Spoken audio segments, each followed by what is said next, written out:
नमस्कार, मैं पूनम श्रीवास्तव। आप देख रहे हैं सर्वोच्च दर्पण न्यूज। डालते हैं नजर आज की खास खबर पर। ना एक ही है, किसी ने हमको ये कहा कि योगी जी सक्षम हैं और योगी जी को आपकी ज़रूरत नहीं है। सीधा कहना ये है मेरा कि जब भगवान राम सेतु का निर्माण कर रहे थे तो भगवान राम भी जो है सक्षम थे। उनके साथ बानरों की सेना थी, उनके साथ भालुओं की सेना थी, वो भी सक्षम थे।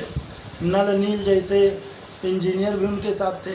लेकिन उसमें एक अहम भूमिका एक व्यक्ति की और है, एक जीव की अहम भूमिका है, वो है गिलहरी की। तो मैं जिस व्यक्ति ने ये बोला है कि योगी जी सक्षम है, आपकी ज़रूरत नहीं है, तो पहली बात तो मैं उनको ये कहना चाहता हूँ बिल्कुल क्लियर शब्दों में कि योगी जी सक्षम हैं, यह बात सत्य है। योगी जी को मेरे जैसे गरीब लोगों की आवश्यकता नहीं, यह बात भी सच है। लेकिन मैं ये मानता हूँ कि मुझे योगी जी की आवश्यकता है और मेरे जैसे लाखों लाख सनातनियों को योगी जी की आवश्यकता है। दूसरी बात, गिलहरी का इसलिए कह रहा हूँ कि सनातन धर्म की रक्षा के लिए मैं अपने को गिलहरी से भी कमज़ोर मानता हूँ। अपने वजूद को गिलहरी से भी कमज़ोर मानता हूँ। और जैसे गिलहरी ने जो है और राम सेतु की दरार को भरने का काम कर रही थी, वैसे हम 2027 में योगी जी की भगवा को लहरवाने के लिए गिलहरी की भूमिका अदा कर रहे हैं। इसमें क्या किसी का आपत्ति है तो लिखे मुकदमा, कितना मुकदमा लिखना है हम तैयार बैठे हैं। आप मुकदमा लिखो, हम न्यायालय शरण जाएंगे, लेकिन अब हमारी आवाज़ को आप धमकी देकर दबा नहीं पाओगे। दूसरी बात है कि कुछ नेता टाइप के लोग मुझे कांग्रेसी साबित कर रहे हैं, जो अभी गिने चुने साल डेढ़ साल के अंदर उन्होंने भाजपा ज्वाइन कर लिया, एन केन प्रकार वो पदाधिकारी हो गए। और उन्होंने हमारे एक आंदोलन जो हमने हमेशा प्रेस के माध्यम से कहा, हमारी वीडियो भी पड़ी है कि हम योगी आदित्यनाथ जी महाराज को मुख्यमंत्री होने के नाते, अयोध्यावासी होने के नाते अपना गार्जियन मानते हैं। तो हम उनसे जो है अपनी बात रख रहे हैं। बच्चा तभी जब रोता है तभी माँ उसको दूध पिलाती है, उससे पहले पिलाती नहीं है। तो हम विरोध के लिए नहीं, हम अपनी बात करने के लिए योगी जी से जिद कर रहे थे और वो भी प्राइवेट प्लेस पे कर रहे थे। तो माननीय विधायक जी को गुमराह किया गया उसी नेता के द्वारा, और उसने कहा कि वो कांग्रेसी हैं, वो पागल हैं। तो मैं कहता हूँ 112 कविता परम पूज्य योगी आदित्यनाथ पर मेरी स्वलिखित लगी हुई है। मैं जिधर बैठा हूँ उधर भी योगी जी हैं। आप कैमरा जूम कर लीजिए, उधर दिखा दीजिए एक बार, वहाँ पर भी योगी जी हैं। अब देखिए, और उसके बाद अगर मुझे कोई कांग्रेसी कहेगा तो वो जिस दल में है उस दल को गुमराह कर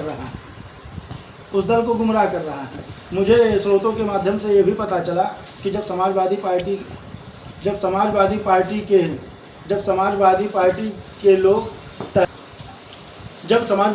के लोग तहरीर दे रहे थे, तो तहरीर में जो मेरा रियल नाम है, जो डॉक्यूमेंटल नाम है, वो उसी व्यक्ति ने उनको बताया। क्योंकि पूरी अयोध्या को मेरा केवल एक ही नाम पता है, जो प्रचलित नाम निक नेम है, मुकुंद माधव त्रिपाठी। चौथी बात आपको बोलना चाहता हूँ, मुझे किसी से बैर नहीं है, मैं अपना फ़र्ज़ निभा रहा हूँ। ना तो मैं किसी पार्टी में जा रहा हूँ, ना पदाधिकारी बन रहा हूँ। मैं हिंदू होने के नाते भगवा हमेशा सर पे रखता हूँ और तब तक रखूँगा जब तक हम 2027 में पुनः 2027 में योगी जी मुख्यमंत्री बन जाएं, और उसके बाद भी सपना है कि योगी जी प्रधानमंत्री बन जाएं। तो अब वो जब हमें गुमराह करने लगे तो हमारा फ़र्ज़ बनता है कि हम अपने पुराने लोगों से मिलना चालू कर दें। जितने हमारे पुराने परिचित लोग हैं उन सब से हम मिलेंगे, हम उनसे बताएंगे कि हम कांग्रेसी कब हैं। हमारे पिता ने बलिदानी कपि समाधि बनाई है, ये जानकी घाट बड़ा स्थान के पास बलिदानी कपि समाधि है, जिस पे लिखा है 6 दिसंबर 1990 को बना है। और हमारे पिता ने कहा था उसको बनते समय, और उस समय वहाँ पर माननीय सांसद लल्लू सिंह जी भी मौजूद थे और प्रतिवाद भयंकर परमहंस जी महाराज भी वहाँ पे मौजूद थे और हमारे पिता ने अपनी कविता के माध्यम से कहा था कि 6 दिसंबर हिंदू इतिहास में अमर हो जाएगा। जाके देख ले, कोई भी देख ले। 1990 लिखा है, उस पर शिलापट है, सौजन्य से राम भक्तगण, और उस पर लिखा है 6 दिसंबर 1990 और 6 दिसंबर 92 को ढांचा गिरा है। तो मेरे जैसे व्यक्ति को, मैं जिसके खानदान में केवल भारतीय जनता पार्टी बसी हुई है, हिंदुत्व बसा हुआ है, आरएसएस बसा हुआ है, बजरंग दल बसा हुआ है, उसको कांग्रेसी कह रहे हैं। वो लोग जो अभी गिने गुनाए 1.5 साल के अंदर वो जो है पार्टी में आ गए हैं। अब पार्टी में आके और जो है केवल एक काम, जो भी गरीब तबका है या जिसके ऊपर राजनीतिक छत्र छाया नहीं है, उसको मुकदमे में फंसाने का, तहरीर देने का और चौकी में बैठने का काम करते हैं, दबाव बनाने का काम करते हैं। उनको उनकी औकात दिखाने के लिए आज मैं यहाँ पे आप लोगों के बीच बुलाया हूँ। सीधा एक बात है, जिस प्रकार से अयोध्या के पूर्व सांसद विकास पुरुष माननीय लल्लू सिंह जी ने जितना विकास कार्य किया है, उस एहसान को भी हम चुका नहीं सकते और उस एहसान को दरकिनार भी नहीं कर सकते। हम उन एहसानों को भूल नहीं सकते हैं।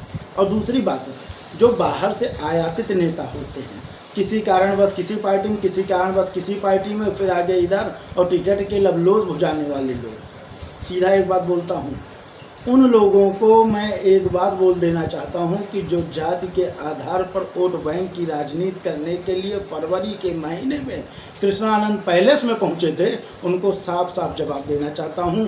FIR कराओ, धमकाओ, डराओ, फेंचकुरी निकलवाओ, कुछ भी कर लो, हम भगवाधारी हैं, भगवाधारी के साथ रहेंगे। और मेरी अब भारतीय जनता पार्टी हाईकमान से एक मांग है कि लल्लू सिंह जी पूर्व सांसद ने जिस तरह से सुलभ होके, सरल होके लोगों के बीच रहे हैं, उन्हीं का अनुकरण करने वाले उनके सुपुत्र भाजपा नेता मिलनसार माननीय विकास सिंह जी को एक बार मौका दे। हम लोग उनके साथ तन मन से खड़े हैं और खड़े रहेंगे, क्योंकि एक ही बात कहना चाहता हूँ कि जाति पाति पूछे नहीं कोई, हरिका भजे सो हरिका होई। हम माननीय लल्लू सिंह जी के एहसानों को नहीं भूल सकते हैं। हम बार बार एक ही बात कहते हैं कि अब की बार विकास सिंह। क्या नाम है आपका?